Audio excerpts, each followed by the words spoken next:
Hello students, I am Guruvinder Kaur and I welcome all of you at Abipedia. आज हम start करने वाले हैं हमारी जर्नल साइंस की series for the SSC CGL exam के लिए 2023 के लिए and I hope you all doing good right. तो हम स्टार्ट करते हैं हमारे फर्स्ट चैप्टर से, that is the cell right. तो एसएससी सीजीएल के अंदर जो प्रीवियस ईयर क्वेश्चंस हैं उसके अंदर सेल से बहुत सारे क्वेश्चंस हैं। हम यहाँ पे मेनली जो हम कवर करेंगे वो सबसे पहले हम वही चीज़ देखते हैं कि हम कवर क्या करेंगे। ओके सो सी, सबसे पहले तो टेस्ट सीरीज़ लॉन्च कर रहे हैं एसएससी सीजीएल टायर 1 के लिए, आप इसे ज्वाइन कर सकते हैं राइट। 90% ऑफ चल रहा है और इसमें आपको क्वालिटी वाले आपको क्या मिलेंगे, एमसीक्यू मिलेंगे। ऐसा नहीं होगा कि उसमें से मतलब कुछ भी नहीं आएगा, ऐसा कुछ नहीं होगा, क्योंकि हमारी जो टीम है वो बहुत ही रिसर्च करने के बाद, एक्सटेंसिव रिसर्च करने के बाद किसी भी टेस्ट सीरीज़ को लॉन्च करती है। ओके ओके, तो अभी हम देखते हैं यहाँ पे। हाँ जी, तो आप व्हाट्सएप पे भी इवन कांटेक्ट कर सकते हो अगर आप किसी भी बात का कोई डाउट है आपको, ठीक है, कोई चीज़ समझ में नहीं आ रही, आप व्हाट्सएप ग्रुप को ज्वाइन कर लीजिए, ठीक है, लिंक आपको नीचे मिल जाएगा, ठीक है। ओके ओके, तो टॉपिक्स की बात करूँ सबसे पहले तो मैं कौन कौन से टॉपिक्स कवर करेंगे। जो हम टॉपिक कवर करेंगे स्टूडेंट्स, दैट आर द, पहले तो हम ये समझेंगे कि द सेल है क्या चीज़, कि सेल है क्या। अगर आप इसे डायरेक्टली एमसीक्यू सॉल्व करने बैठोगे ना स्टूडेंट्स, तो फिर तो कुछ होगा ही नहीं, कुछ भी नहीं होगा राइट। कितने ही एमसीक्यू लगा लोगे विदाउट कॉन्सेप्ट को क्लियर किए बिना।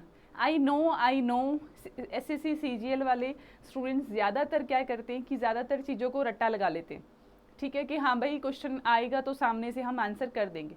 बट होता क्या है ना स्टूडेंट्स, कई बार रट्टा काम नहीं आता। अगर एग्ज़ाम थोड़ा सा टिल्टेड आ जाए या फिर थोड़ा सा वो कॉन्सेप्ट की तरफ चला जाए तो ठीक है। अगर तो फैक्ट आ जाए तो क्या ही कहना, बट अगर फिर भी वो डीप जाके किसी चीज़ के बारे में पुट कर लेते हैं कि हाँ जी इसका वर्क बताइए या कैसे होगा ये, ठीक है, देन फिर थोड़ी प्रॉब्लम आ सकती है। तो इसलिए आपको थोड़ा सा कॉन्सेप्ट क्लैरिटी होनी चाहिए, सो दैट उसके अलावा भी अगर आपसे कोई क्वेश्चन आ जाते हैं सीजीएल में, then you can attempt it very easily, ठीक है।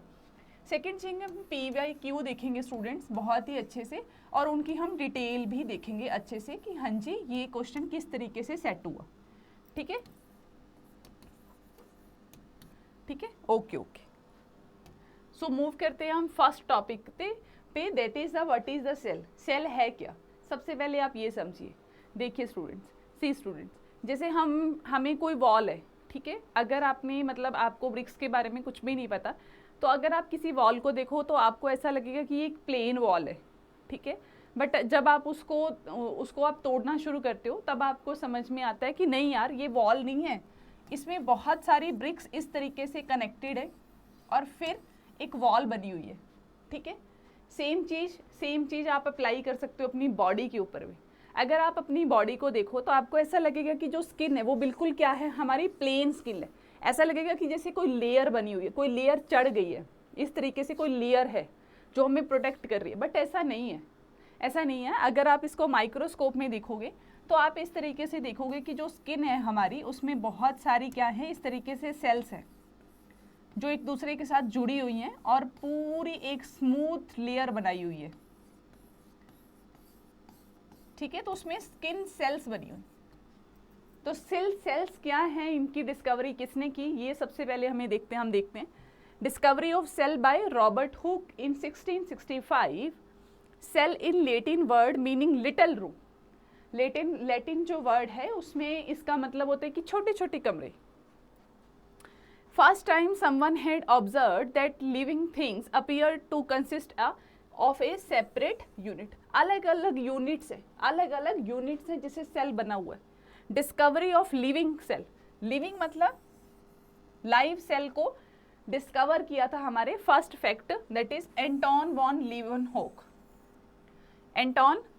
लीवहोक, ठीक है। फ्री लिविंग सेल देखी थी इसने पॉन्ड के अंदर। पॉन्ड समझते हो ना आप, एक तालाब होते है ना, उसके अंदर इसने लिविंग सेल को देखा था। डिस्कवरी ऑफ सेल की थी हमारे रॉबर्ट हुक ने, याद रखना स्टूडेंट, रॉबर्ट हुक ने डिस्कवरी की सेल की, बट लिविंग सेल की डिस्कवरी की एंटोन वॉन लीवनहॉक ने, ठीक है। एंटन ने। और डिस्कवरी ऑफ न्यूक्लियस, जो सेल है उसके अंदर जो न्यूक्लियस है उसकी डिस्कवरी की रॉबर्ट ब्राउन ने। This is your third fact, right. This is very important students for the CGL exam. आप अपने पास कॉपी नोटबुक लेके बैठिए और उसमें आप नोट भी कर सकते हैं, राइट। टर्म प्रोटोप्लाज्म, जो टर्म प्रोटोप्लाज्म है इस पे प्रीवियस ईयर बहुत सारे क्वेश्चंस आए हुए हैं। इसकी डिस्कवरी की थी पुरकिंजे ने, fluid substance of the cell, ठीक है। इसके बारे में हम अभी देखेंगे नेक्स्ट पे, ठीक है। ओके ओके, हाँ जी, आई होप कि आपको समझ में आ गया होगा। और अगर नहीं भी आया तो वो भी कोई प्रॉब्लम नहीं है स्टूडेंट्स, आप कमेंट कर सकते हैं। आपके कमेंट बॉक्स में जितने भी क्वेश्चंस होंगे मैं उनको एड्रेस करूंगी 1 to all, ठीक है। आपके सारे कमेंट्स का आंसर करूंगी, ठीक है। आपको कोई भी प्रॉब्लम है then do comment, okay. Next हम मूव करते हैं द सेल थ्योरी, ठीक है। All living organisms are made up of cells. जितने भी ऑर्गेनिजम्स है वो सब सेल से बने हुए हैं। कोई भी चीज़ है, जैसे हमारी आई है, नोज है, माउथ है, लिप्स हैं, हमारा डाइजेशन सिस्टम है, हमारी स्किन है, ब्लड है, हर चीज़ किससे बनी है? सेल से बनी। इसको आप ऐसे समझो कि जैसे पूरा यूनिवर्स एटम से बना हुआ है। पूरा यूनिवर्स किससे बना है? एटम से बना है। एटम्स ने मिलकर क्या बनाया? मॉलिक्यूल्स को बनाया, और मॉलिक्यूल्स ने मिलकर पूरे यूनिवर्स में जितना भी हमें मैटर दिखाई देता है वो सब उसने बनाया, ठीक है। बट जो बेसिक यूनिट है that is the atom, right. Same चीज हमारी बॉडी है, लिविंग ऑर्गेनिज्म है। लिविंग ऑर्गेनिज्म कोई भी है वो किससे बना होगा? हमारी सेल से बना हुआ, ठीक है। सेल्स आपस में ज्वाइंट कर करके पूरे ऑर्गेनिज्म को, whole organism was formed, okay. The cell is the basic, सबसे बेसिक है वो, ठीक है, structural functional unit of life of all living organism. यहाँ पे आपको 3 चीज़ें ध्यान रखनी है student. It is the basic, basic है ये, ठीक है। जैसे आप उसके सम सॉल्व करते हो मैथ के, basic, structural functional unit of life. Cells can exist independently. एक सेल जो है स्टूडेंट वो अपने आप में क्या कर सकती है? इंडिपेंडेंटली जिंदा रह सकती है, लाइव रह सकती है। फॉर एग्जाम्पल बैक्टीरिया,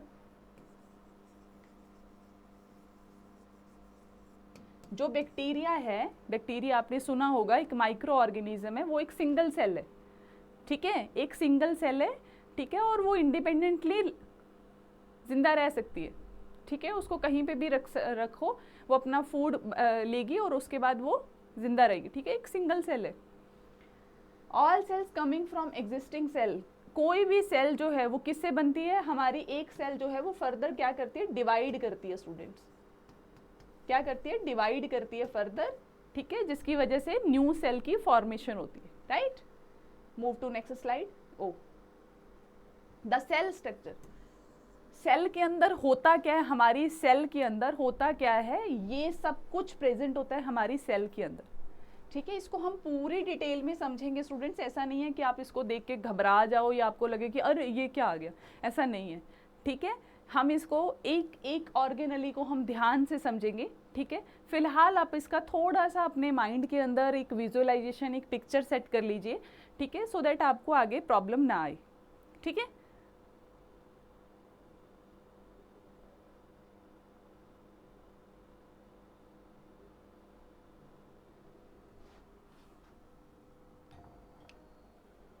तो सी, सबसे पहले हम सेल को देखते हैं। तो सेल के अंदर देखिए बहुत सारे, सेल के अंदर सबसे पहले क्या है? न्यूक्लियस। सेल के अंदर सबसे पहले क्या है? न्यूक्लियस। जैसे हमारी बॉडी को, सर सही चल रहा है ना? देखो सीन पे किया स्टार्टिंग रिकॉर्डिंग, ठीक है ना? ओके। तो देखो न्यूक्लियस, न्यूक्लियस क्या है? जैसे हमारा ब्रेन है, ठीक है, हमारी पूरी बॉडी को कंट्रोल करते हैं, ठीक है। ब्रेन का मेन काम क्या है? हमारी पूरी बॉडी को कंट्रोल करना, राइट। सेम चीज हमारी सेल का भी ब्रेन है एक, जो सेल को कंट्रोल में करके रखता है, भाई कंट्रोल में रह तू, ठीक है, और उसको डायरेक्शंस देता है, ऑर्डर देता है उसको, that is the nucleus. Cell के सेंटर में प्रेजेंट होता है, जिसको हम न्यूक्लियस बोलते हैं, राइट।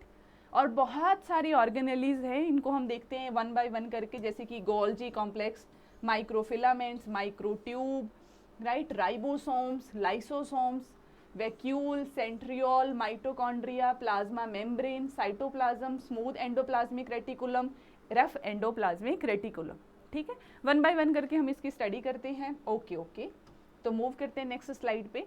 अच्छा, यहाँ पे मैं बात करूँ कि जो सेल है वो कितने टाइप की है, ठीक है। तो बेसिकली हम सेल को 2 पार्ट्स में डिवाइड कर सकते हैं। First one is prokaryotic cell and second one is eukaryotic. इसको आप ऐसे समझिए स्टूडेंट्स कि जैसे मतलब कि जैसे जैसे आप मतलब ज़्यादा एजुकेटेड होते जाते हो वैसे वैसे आप क्या होते जाते हो, धीरे धीरे आप मॉडर्न होते जाते हो, धीरे धीरे आपका स्टैंडर्ड ऑफ लिविंग जो है वो बढ़ता जाता है, राइट। आप अच्छे अच्छे कपड़े पहनना शुरू कर देते हो, अच्छी गाड़ियों में घूमना शुरू कर देते हो। अभी जैसे आपकी सिलेक्शन हो जाएगी तो आप देखो फिर, राइट। तो सेम चीज़ हमारी सेल भी है। नेचर के अंदर उसमें इवोल्यूशन का प्रोसेस मतलब क्या रहता है, कंटिन्यू रहता है। कि जो सेल है, जो पुरानी सेल है, उसको हमने नाम दिया प्रोकैरियोटिक। प्रोकैरियोटिक सेल को हम ओल्डेस्ट सेल बोलते हैं स्टूडेंट्स, ओल्ड सेल है ये, एक ओल्ड सेल है।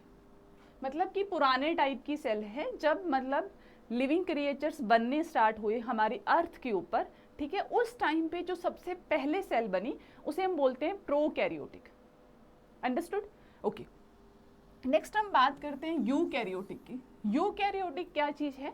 जो मॉडर्न सेल है, मतलब जो आज के टाइम है, कुछ भी नहीं है। जो प्रोकैरियोटिक सेल है उसने अपने आप को इवोल्यूट किया है एक न्यू सेल में। New cell in the sense है कि भाई जो ये जो सेल के अंदर जितने भी कैरेक्टरिस्टिक फीचर्स हैं वो थोड़े से एडवांस हैं। जैसे हमारी गाड़ी होती है ना, उसमें एडवांस फीचर्स ऐड होते रहते हैं कंटिन्यू, ठीक है। आप एक गाड़ी लेकर आते हो, फिर आप जब उसका नेक्स्ट मॉडल लेते हो तो वो थोड़ी एडवांस होती है। सेम चीज़ यहाँ पे सेल है, ये ओल्डेस्ट वन सेल है और ये कौन सी है हमारी, न्यू है, ठीक है, न्यूएस्ट सेल है। मतलब जो आज की मतलब अडेप्ट होने के बाद जो प्रोकैरियोटिक सेल है एडवांस फॉर्म में, उसे हम यूकैरियोटिक सेल बोलते हैं। ओके, यस और नो? ओके, क्लियर है? तो देखो प्रोकैरियोटिक सेल का अगर आप साइज देखोगे तो देखो यहाँ पे कितना है, 0.1 to 10 माइक्रोमीटर ओनली, छोटी सी है। और यूकैरियोटिक का आप साइज देखो 10 to 100 माइक्रोमीटर। नेक्स्ट अगर मैं बात करूं, यहाँ पे मैं मेन डीएनए की बात करूं, आप डीएनए को यहाँ पे ध्यान से देखो। यहाँ पे देखो डीएनए ऐसे बिखरा पड़ा हुआ है और यहाँ पे डीएनए वेल डिफाइंड न्यूक्लियस के अंदर प्रेजेंट है। अभी ये डीएनए क्या होता है इसकी हम बाद में डिस्कशन करते हैं, ठीक है। इसकी डिस्कशन हम अभी आने वाली स्लाइड्स में करेंगे, ठीक है। यहाँ पे देखिए प्लाज्मा मेम्ब्रेन, साइटोप्लाज्म, ठीक है, न्यूक्लियोइड, न्यूक्लियस, राइबोसोम। अब ये देखिए कि ये सेल कितनी ज़्यादा डिफाइंड है और हर चीज़ हमें यहाँ पे कितनी क्लियर कट दिखाई दे रही, ठीक है, हर एक ऑर्गेनल। बट यहाँ ऐसा नहीं है, यहाँ पे सब कुछ बिखरा बिखरा पड़ा हुआ है, ठीक है। ओके, तो देखो all cells whether they are prokaryotic और eukaryotic have some common features. हाँ, कुछ कुछ कॉमन फीचर तो हैं, ऑब्वियसली वो उसी सेल से डिराइव हुई है, इवोल्यूशन होने के बाद बनी है, तो ऑब्वियसली उसके अंदर वो कैरेक्टरिस्टिक्स तो होंगे ही होंगे। जैसे देखो यहाँ पे सेम ही चीज़ है, डीएनए इधर भी प्रेजेंट है, इधर भी प्रेजेंट है, साइटोप्लाज्म इधर भी प्रेजेंट है, इधर भी प्रेजेंट है, प्लाज्मा मेम्ब्रेन इधर प्रेजेंट है, इधर भी प्रेजेंट है, राइट। तो कॉमन फीचर्स तो है। ओके, सो मूव करते हैं नेक्स्ट स्लाइड पे। नेक्स्ट देखिए आप, देखिए अब हम बात करते हैं ऑर्गेनलीज की। एक एक ऑर्गेनली को हम डिस्कस करते हैं 1 by 1। ओके, तो सी सो सबसे पहले जो ऑर्गेनली हम डिस्कस करते हैं वो करते हैं हम 2 टाइप्स ऑफ सेल। सबसे पहले तो हम प्रोकैरियोटिक कैरेक्टर के बारे में, सेल्स के बारे में थोड़ा सा समझते हैं पहले, ठीक है, कि प्रोकैरियोटिक सेल है क्या, ठीक है। फिर आपको ऑर्गेनली ज़्यादा अच्छे से समझ में आएंगी। तो prokaryotic cell have no membrane covered nucleus. जो हमारा न्यूक्लियस है ना, ठीक है, उसकी कोई एक पर्टिकुलर मेम्ब्रेन नहीं है। मतलब इसका क्या ही मतलब है, देखो ये हमारी सेल है, इसके अंदर ये न्यूक्लियस है। जो न्यूक्लियस है उसके सराउंडेड क्या प्रेजेंट होती है, सेल मेम्ब्रेन प्रेजेंट होती है। सेल मेम्ब्रेन, सेल मेम्ब्रेन जो होती है ना स्टूडेंट, ये एक पतली सी लेयर होती है जो क्या करती है, किसी भी ऑर्गेनली को एक शेप देती है। जैसे देखो ना, हमारी जो स्किन है वो हमें एक शेप प्रोवाइड कर रही है, हमारी बॉडी को कर रही है, बिल्कुल कर रही है, ठीक है, वो उसे शेप देने का काम कर रही है। अगर हमारी स्किन ना हो तो हमारे सारे जितनी भी बॉडी के अंदर फ्लूइड है, ऑर्गन है, वो इधर उधर जाने शुरू हो जाएंगे, है ना, और बॉडी पूरी की पूरी पता नहीं क्या ही हो जाएगा उसके स्ट्रक्चर का। तो सेम चीज़ सेल मेम्ब्रेन, आप यहाँ से समझो कि जो सेल मेम्ब्रेन है वो क्या करती है, सेल को एक शेप प्रोवाइड करती है। सेम चीज न्यूक्लियस के सराउंडेड भी जो सेल मेम्ब्रेन होगी वो उसको क्या प्रोवाइड करेगी, एक शेप प्रोवाइड करेगी। बट इन प्रोकैरियोटिक सेल जो न्यूक्लियस है उसके सराउंडेड कोई मेम्ब्रेन प्रेजेंट ही नहीं है, और अगर कोई मेम्ब्रेन प्रेजेंट नहीं होगी तो ऑब्वियसली स्टूडेंट्स जो उसके अंदर का जो मटेरियल होगा, जो भी न्यूक्लियस के अंदर पड़ा होगा, वो सब क्या होगा, ऐसे बिखरा पड़ा होगा, कहीं पे भी लाई कर रहा होगा, just like this one. See here, nucleus के अंदर मेनली जो चीज होती है दैट इज द डीएनए। ठीक है, अभी डीएनए क्या है ये आप वेट कीजिए, आपको समझ में आ जाएगा। तो जो हमारा डीएनए होता है वो ऐसे बिखरा पड़ा होता है, ठीक है, तो कोई वेल डिफाइंड क्या नहीं है, मेम्ब्रेन नहीं है। सेम चीज क्या है, have no membrane covered organelles. जितनी भी मैंने ऑर्गेनेलीज का नाम लिया, चाहे फिर वो माइटोकॉन्ड्रिया, लाइसोसोम्स है, ठीक है, राइबोसोम्स है, उनके सराउंडेड भी क्या होती है, एक ऑर्गेनेली प्रेजेंट होती है, राइट। वो भी प्रेजेंट नहीं होती किसके अंदर, प्रोकैरियोटिक सेल के अंदर। क्लियर है। Next, have circular DNA, example bacteria. Circular DNA का मतलब है कि जो डीएनए है उसकी एक शेप प्रेजेंट होती है। अगर आप हमारी बॉडी की बात करोगे, वी आर द यूकैरियोटिक, हमारे अंदर यूकैरियोटिक सेल प्रेजेंट होती है, तो डीएनए कुछ इस तरीके का स्ट्रक्चर प्रेजेंट होता है, मतलब वो लीनियर शेप, इस तरीके से लीनियर शेप में प्रेजेंट होते हैं। बट अगर आप प्रोकैरियोटिक की बात करोगे तो वहां पे डीएनए कुछ ऐसा सा प्रेजेंट होते हैं, इस तरीके से, मतलब सर्कुलर फॉर्म में, ठीक है, ओके, ठीक है। तो ये डिफरेंस था हमारा। सबसे पहले हमने देखा प्रोकैरियोटिक, नेक्स्ट हम बात करते हैं यूकैरियोटिक। हैव ए न्यूक्लियस, और न्यूक्लियस प्रेजेंट होगा तो ऑब्वियसली वो वेल डिफाइंड होगा, और उसके अंदर क्या प्रेजेंट होगा, हमारा DNA present. Have a membrane covered organelle, जितनी भी ऑर्गेनेलीज प्रेजेंट होगी यहाँ पे देखो, चाहे फिर वो माइटोकॉन्ड्रिया है, राइबोसोम्स है, ये रहा हमारा mitochondria, this is the endoplasmic reticulum, हर एक ऑर्गेनेली के चारों तरफ क्या प्रेजेंट होगी, एक मेम्ब्रेन प्रेजेंट होगी, जो उसको क्या करेगी, एक शेप प्रोवाइड करेगी, और उसको एक चीज में उसको बांध के रखेगी, ठीक है, उसको सपोर्ट प्रोवाइड करेगी। जैसे आप देखो हमारी बॉडी में स्टमक होता है, स्टमक का जो लोकेशन है हमारी बॉडी में वो इधर वाली साइड होता है, राइट, और जो हमारा लीवर होता है वो इधर वाली साइड प्रेजेंट होता है, ठीक है। कभी आपने देखा है कैसे इंटरमिक्स हो गए कि भाई हमारा स्टमक इधर चला गया, लीवर इधर चला गया? नहीं, ऐसा नहीं होता। क्यों?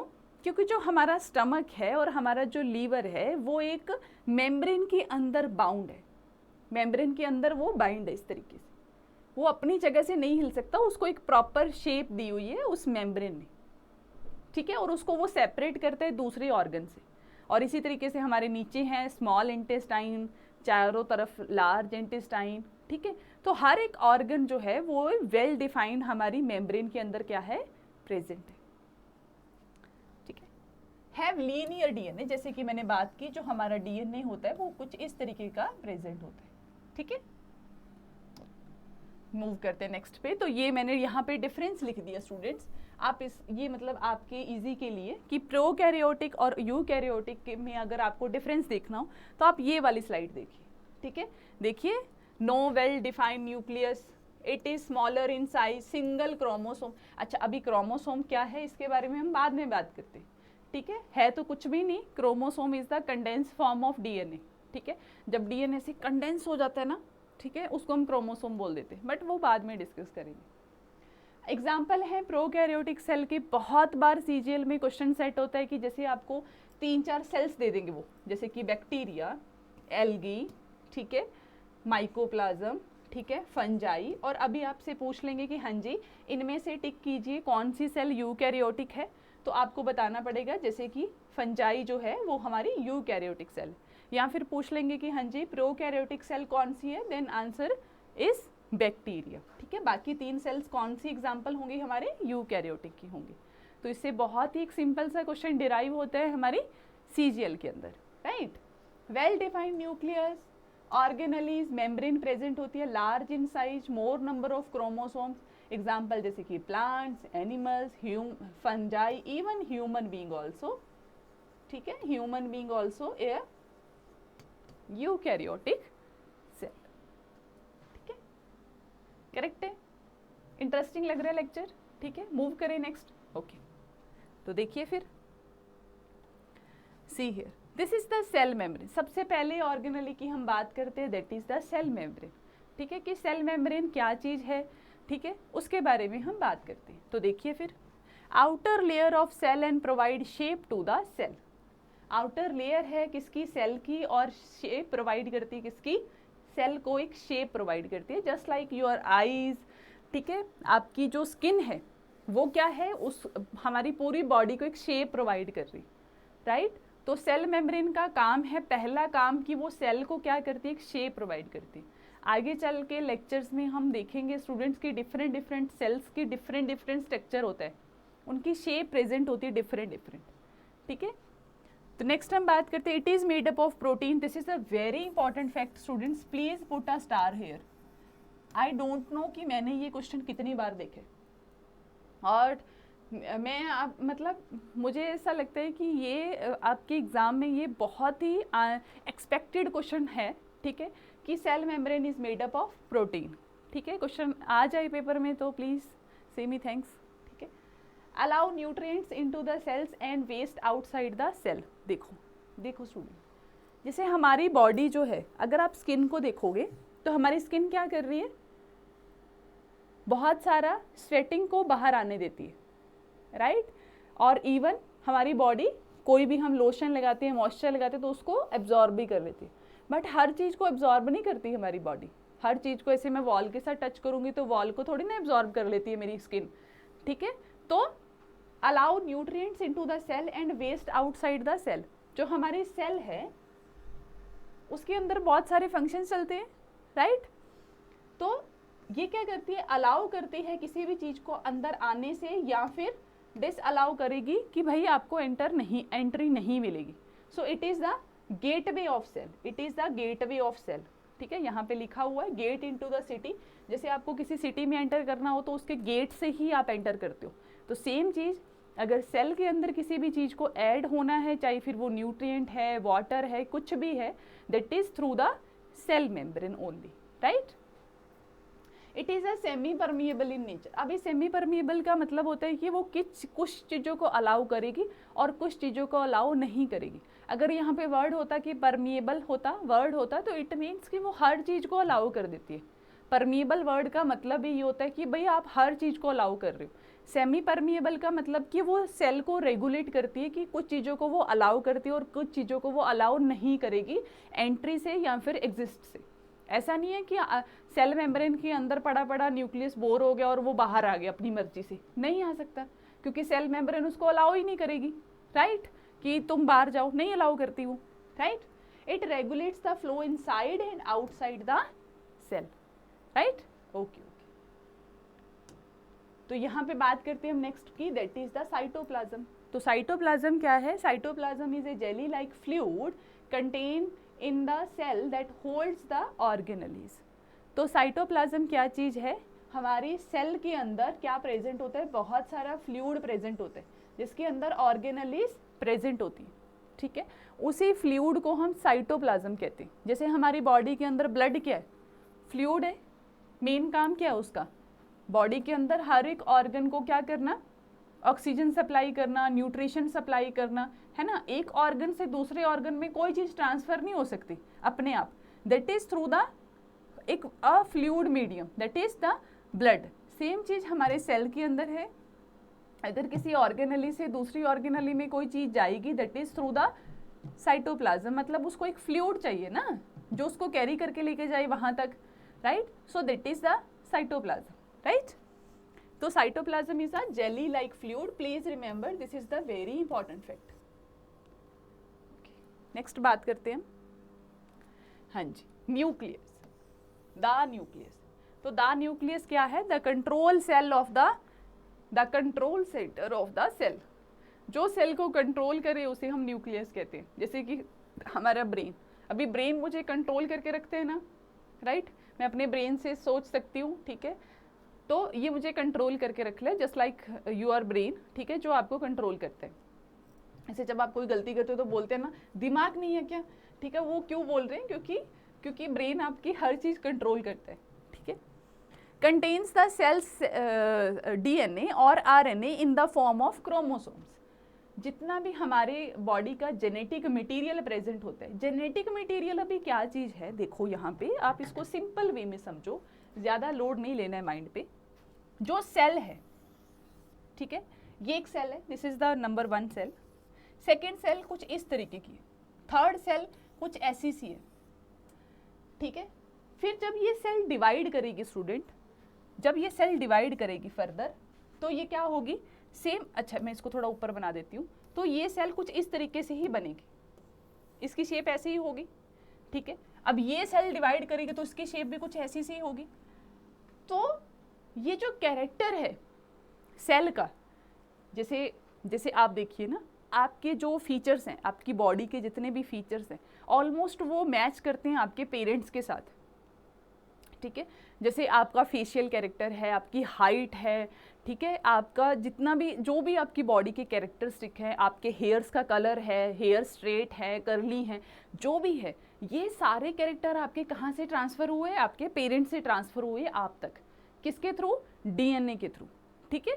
जो डीएनए है वो मेन चीज़ है जो किसी भी बॉडी के कैरेक्टरिस्टिक्स को क्या करके रखता है, कॉपी करके रखता है, या हम कहें कि उसको कोडिंग फॉर्म में स्टोर करके रखते हैं, जैसे आप फ़ोन में कोडिंग करते हो ना, बिल्कुल ऐसे। तो सेम चीज़ सेल के भी जितने भी फीचर्स हैं, कैरेक्टरिस्टिक फीचर्स हैं कि भाई वो सेल रेड कलर की है, येलो कलर की है, सेल का शेप कैसा है, स्ट्रक्चर क्या है, उसका फंक्शन क्या है, ठीक है, वो किस तरीके से डिवीज़न करती है, उसके अंदर कौन कौन सी ऑर्गेनलीज प्रेजेंट है, किस ऑर्गेनली का क्या फंक्शन है, ये सारी इंफॉर्मेशन कहाँ पे स्टोर होगी आपके, ये सॉरी स्टूडेंट्स, ये इंफॉर्मेशन हमारी स्टोर होती है हमारे डीएनए के अंदर, ठीक है, हमारे डीएनए के अंदर। ओके स्टूडेंट्स, सो डीएनए और आरएनए जो हमारा जेनेटिक मटेरियल होता है वो प्रेजेंट होता है या तो डीएनए की फॉर्म में या आरएनए की फॉर्म में। अभी ये आरएनए क्या है, डीएनए क्या है, ये हम आगे फर्दर डिस्कस करेंगे। Nuclear membrane is a double membrane, double layered membrane. Nuclear जो है वो डबल लेयर्ड मेम्ब्रेन, यहाँ पे देखो आप स्टूडेंट्स, अगर आपको थोड़ा सा विजिबल दिखाई दे रहा हो, क्लियर दिखा रहा हो, तो इस तरीके से ये डबल मेम्ब्रेन, मतलब अगर मैं इस तरीके से न्यूक्लियस बनाऊं तो इसके चारों तरफ एक और मेम्ब्रेन है, मतलब डबल लेयर प्रोटेक्शन से इसको प्रोटेक्ट किया गया है। Contains nuclear pore, nuclear pore का मतलब होता है कि किसी भी चीज़ को अंदर आने जाने के लिए जो हमारी सेल है, ठीक है, जैसे ये हमारा न्यूक्लियस है, तो न्यूक्लियस के चारों तरफ जो सेल है उसमें छोटे छोटे पोर्स प्रेजेंट है। यहाँ पे देखो, यहाँ पे पोर्स प्रेजेंट है, मतलब ये कुछ इस तरीके का है, जो हमारी मेम्ब्रेन है वो कुछ ऐसे प्रेजेंट है न्यूक्लियस के चारों तरफ, ठीक है। इसके अंदर क्या प्रेजेंट है, डीएनए प्रेजेंट। तो ये इन पोर्स के थ्रू क्या कर सकते हैं, एंटर कर सकता है कोई भी चीज जो है, मतलब यहाँ से ये क्या करेगी, रेगुलेट करेगी एंटरिंग और एग्जिस्टिंग के लिए, ठीक है, which allow the transfer of material from inside the nucleus to the outside. Clear है स्टूडेंट्स, क्लियर है स्टूडेंट्स, दो कमेंट स्टूडेंट्स कि आपको क्लियर है, ठीक है।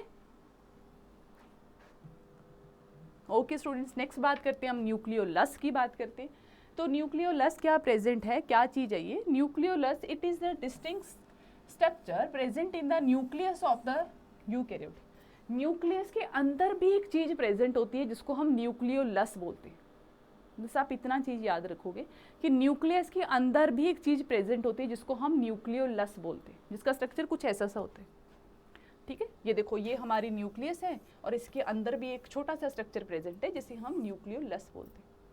Primarily it participate in the assembling of ribosomes and sensing the cellular stress. अगर मान लो cell जो है वो स्ट्रेस में आ जाए, जैसे आप स्ट्रेस में आते हो, है ना, सेम आपकी सेल जब स्ट्रेस में आती है तो उसको ना ये सेंस कर लेते हैं, कौन, हमारा न्यूक्लियोलस। सेकेंड फंक्शन है इसका कि ये असेंबल करता है राइबोसोम्स को, ये हम नेक्स्ट स्लाइड्स में देखेंगे आने वाले लेक्चर्स में, ठीक है। ओके ओके, तो नेक्स्ट हम बात करते हैं माइटोकॉन्ड्रिया। आई डोंट नो कि सीजीएल का ये इतना फेवरेट क्यों है, ठीक है, बट सीजीएल में इसके ऊपर तो भर भर के क्वेश्चन है, तो आप सेल में से चाहे आप कुछ भी छोड़ जाना, बट इसको मत छोड़ना प्लीज़, ठीक है, क्योंकि इस पे तो आप जितने चाहो उतने स्टार लगा लो, ठीक है। तो माइटोकॉन्ड्रिया क्या है? तो एक ऑर्गेनली है सेल के अंदर प्रेजेंट है, जिसका मेन पर्पस होता है हमारी सेल के लिए एनर्जी जनरेट करना। जैसे आप खाना खाते हो, राइट, किसके लिए, क्यों खाते हो, खाने का पर्पस क्या है, टेस्ट के लिए थोड़ी ना खाते हो, एनर्जी के लिए खाते हो, ठीक है, कि बॉडी को एनर्जी मिले। अच्छा, आपको एनर्जी मिलने का मतलब क्या है, आपको एनर्जी लेने का मतलब क्या है कि भाई जितने भी आपके बॉडी के अंदर ट्रिलियंस ऑफ सेल प्रेजेंट है, उन सबको एनर्जी चाहिए। सबको क्या चाहिए, एनर्जी चाहिए। तो जो सेल के अंदर जो एनर्जी बनती है, ये स्टूडेंट्स आपको ना समझ में आएगा जब हम ना रेस्पिरेशन वाला चैप्टर करेंगे ना, मैं आपको वहाँ पे समझाऊंगी बहुत अच्छे से प्रोसीजर कि हाँ जी, ये मतलब हमारी जो हम खाना खाते हैं वो हमारी सेल में एडिनोसिन ट्राइफॉस्फेट में वो कन्वर्ट कैसे होता है, ठीक है। थोड़े से डिटेल वाला प्रोसेस है, बट बहुत अच्छे से समझ में आएगा, मैं आपको बहुत सिंप्लीफाई करके समझाऊंगी। तो सी हियर स्टूडेंट, जो माइटोकॉन्ड्रिया वो क्या करता है, सेल को एनर्जी प्रोवाइड करते हैं, ठीक है। यहाँ पे आपने एक चीज अपने माइंड में बिठा के रखो कि हर एक ऑर्गेनली का एक फंक्शन है। जैसे हमारी बॉडी के अंदर हर एक ऑर्गन का अलग अलग फंक्शन है। आईज का काम है देखना, लिप्स का काम है बोलने में हेल्प करना, ईयर्स का काम है सुनने में काम है, वैसे सेम चीज हमारी सेल है। सेल के अंदर हर एक ऑर्गेनली का ही काम है, डिफरेंट काम है, जिसकी वजह से होल सेल जो है वो क्या है, जिंदा रहने में, उसको फंक्शन प्रॉपरली फंक्शन करने में उसको हेल्प मिलती है। और उसकी हेल्प कौन कर रहे हैं, हमारे जितनी भी ऑर्गेनलीज है। क्लियर? तो ऑर्गेनली देखो mitochondria, it is a double membrane structure.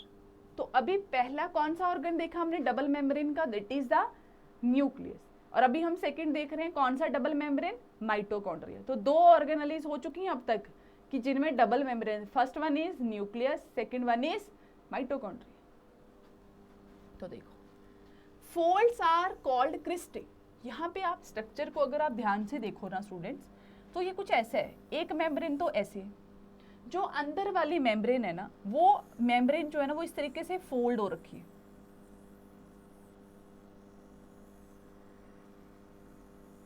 इस तरीके से जो मेम्ब्रेन है, जो अंदर वाली मेम्ब्रेन है ना, वो इस तरीके से फोल्ड हो रखी है, ये मेम्ब्रेन और फिर उसके बाहर वाली मेम्ब्रेन। सेम यहाँ पे स्ट्रक्चर देखो, ये मेम्ब्रेन, ये देखो यहाँ पे ये मेम्ब्रेन, और फिर अंदर वाली मेम्ब्रेन इस तरीके से फोल्ड हो रखी। और ये जो फोल्डिंग है ना, इसे हम एक नाम देते हैं, that we called cristae. This is the very important student, बहुत ही इंपॉर्टेंट है, वेरी इंपॉर्टेंट, कि फोल्ड्स को क्या बोलते हैं, क्रिस्टे बोलते हैं। सिंपल सी बात है। Power centre of the cell, power देते हैं भाई सेल को, ये जैसे हमारी इलेक्ट्रिसिटी हमें पावर देती है। Provides the energy in the form of ATP, very important, ATP students, ATP full form क्या है, adenosine triphosphate. Adenosine triphosphate, 3 phosphate है और एक एडिनोसिन का मॉलिक्यूल है, clear. The cell needs to move, divide and repair, it has own DNA. Student remember, एक organelle कौन सी जिसके अंदर डीएनए प्रेजेंट है, that is the nucleus, that is the nucleus, जिसके अंदर डीएनए प्रेजेंट है, सारी इंफॉर्मेशन है। बट हमारी सेल के अंदर एक और ऑर्गेनली प्रेजेंट होती है जिसके अंदर उसका खुद का डीएनए प्रेजेंट होता है, that is the mitochondria, that is the mitochondria. Please remember students, one is जिसके अंदर खुद का अपना मेम्ब्रेन प्रेजेंट होती, डीएनए प्रेजेंट होता है, that is the nucleus, and second one is the mitochondria, जिसका खुद का डीएनए प्रेजेंट है, जिसका खुद का डीएनए प्रेजेंट है, ठीक है। It has own DNA, please put a star here, and ribosomes, ये थोड़ा नीचे हो गया। और इसको electric company of the cell बोलते हैं। इलेक्ट्रिक कंपनी क्यों बोलते हैं भाई, इलेक्ट्रिक कंपनी का मेन काम क्या होता है, हमारे घर में पावर सप्लाई करना। तो जो सेल को सप्लाई कर रहे हैं पावर, उसको हम क्या बोलेंगे, इलेक्ट्रिक कंपनी। ऐसे याद कर सकते हो आप, बहुत ही सिंपल फॉर्म है, हर चीज को मैं ऐसे ही बताऊंगी आपको। गेट इनटू द सिटी कौन सा है, cell membrane. Gate into the city कौन है, सेल मेम्ब्रेन, ठीक है, वो अलाउ करती है। सेम चीज इलेक्ट्रिक कंपनी कौन है, माइटोकॉन्ड्रिया, है ना। तो आप ऐसे रिलेट करके पढ़ सकते हो, ठीक है। नेक्स्ट बात करते हैं। ओके स्टूडेंट्स, यहाँ से हम स्टार्ट करते हैं हमारे प्रीवियस ईयर क्वेश्चन। जितने भी हमने अब तक स्लाइड्स देखी उनका हम देखते हैं previous year question. So students break लीजिए, 5 सेकंड्स के लिए इस वीडियो को पॉज कीजिए, मैं थोड़ा साइड में हो जाती हूँ, और क्वेश्चन को अटेम्प्ट कीजिए, और उसके बाद आप ये देखिए कि टीचर ने क्वेश्चन को अटेम्प्ट कैसे किया। Okay students, so let's start our previous year questions. Okay okay okay, तो अटेम्प्ट कीजिए स्टूडेंट्स क्वेश्चन को।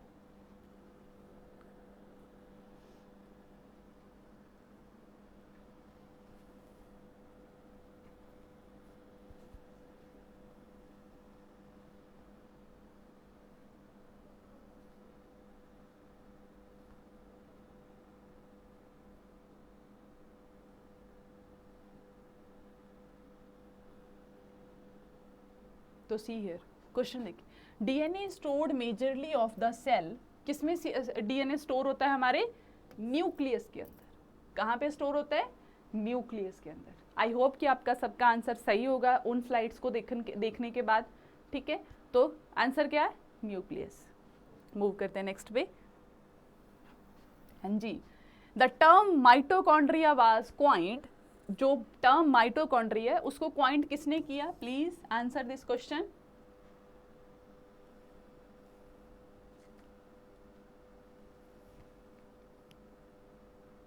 हाँ जी, तो कौन है? Carl Bender. Carl Bender, B option is the correct option.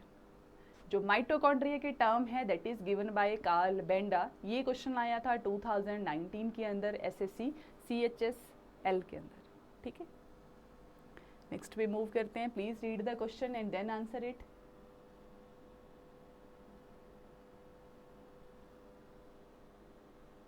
हाँ जी, which of the following cell organelle contain cell apart from nucleus? Nucleus के अलावा किसके अंदर डीएनए प्रेजेंट होता है? Please tell me. हाँ जी, अभी अभी पढ़ा हमने, तो किसके अंदर प्रेजेंट होता है? माइटोकॉन्ड्रिया के अंदर। माइटोकॉन्ड्रिया के अंदर। नेक्स्ट वन इज, हाँ जी ये हो गया। ठीक है, नेक्स्ट अटेम्प्ट कीजिए question number 5। Which cell organelle is known as the power house of the cell? कौन है भाई power house of the cell? कौन है power house of the cell? कौन है? 2019 में पूछा गया था MTS के अंदर। That is the mitochondria. That is the mitochondria. Video को पॉज कीजिए स्टूडेंट्स, देन आंसर इट। ठीक है, ऐसा नहीं है ऐसे ही आंसर कर दिया आपने। और कमेंट बॉक्स में आंसर करते रहिए, क्योंकि जब आप आंसर करते हो ना स्टूडेंट्स, प्लीज़ आप माइंड की साइकोलॉजी को समझिए। जब आप आंसर करते हो ना कमेंट बॉक्स में, एक तरीके से आपके माइंड को एक सिग्नल जाता है कि हाँ भाई मैंने अपना आंसर लॉक कर दिया। जस्ट लाइक कौन बढ़ेगा करोड़पति में। ठीक है, तो जब आप अपना आंसर लॉक कर देते हो ना कमेंट बॉक्स में, और उसके बाद जब गलत होता है ना, फिर आपको फील भी होता है। और ऐसे अगर आप मन में सोच लोगे, कमेंट नहीं करोगे ना, ठीक है, तो आपको क्या होगा? अच्छा चलो ठीक है, कोई बात नहीं, आगे करते। लेकिन नहीं, जब आप लास्ट में अपने कमेंट देखोगे ना कि यार मैंने इतने क्वेश्चन गलत कर दिए सारी वीडियो देखने के बाद, फिर आपको थोड़ा रियलाइजेशन भी होगी कि नहीं यार मुझे थोड़ा ध्यान से इस पर वर्क करना चाहिए। ठीक है, तो कमेंट करते रहना अपने क्वेश्चंस के आंसर को। ठीक है, विच ऑफ द फॉलोइंग, ये इसमें मेरा कोई फ़ायदा नहीं है स्टूडेंट्स, आपका ही है। टोटली ये वीडियो आपके लिए। Which of the following not a feature of eukaryotic cell? Eukaryotic cell का फीचर नहीं है। आप बताइए स्टूडेंट्स कौन सा फीचर नहीं है?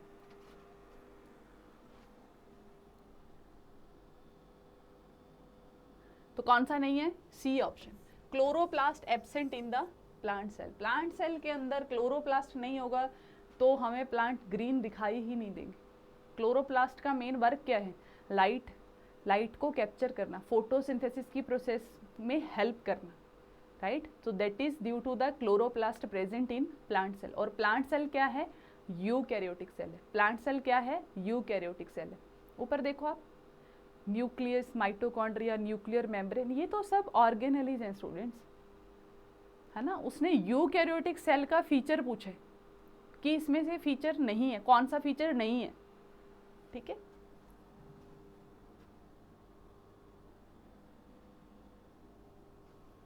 तो नेक्स्ट मूव करते हैं 7 नंबर क्वेश्चन अटेम्प्ट कीजिए।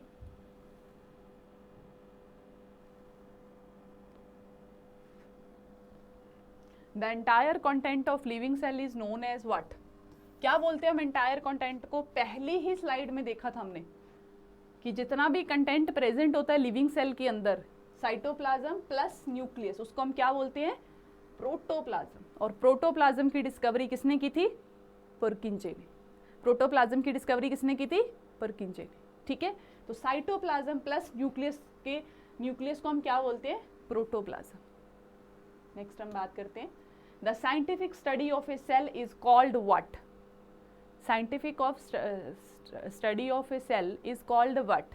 तो क्या बोलते हैं उसको हम? क्या बोलते हैं भाई, बताओ जल्दी से। Cytology, cytology, cytology. Next move करते हैं, are called the power house of the cell. देखो क्वेश्चन रिपीट हो गया यार 2020 में। तो पावर हाउस किसको बोलते हैं? जो पावर सप्लाई करते हैं, that is the mitochondria, that is the mitochondria. Okay students, इसी के साथ हम आज का लेक्चर ओवर करते हैं एंड आई होप कि आपको ये लेक्चर बहुत अच्छा लगेगा और हेल्पफुल भी होगा आपकी प्रिपरेशन वाली जर्नी में। ठीक है, and I wish you all the best students. आप अपना बेस्ट दीजिए स्टूडेंट्स, ठीक है, और अपनी स्टडीज़ पे फोकस कीजिए और कंसिस्टेंसी रखिए अपनी इस जर्नी में।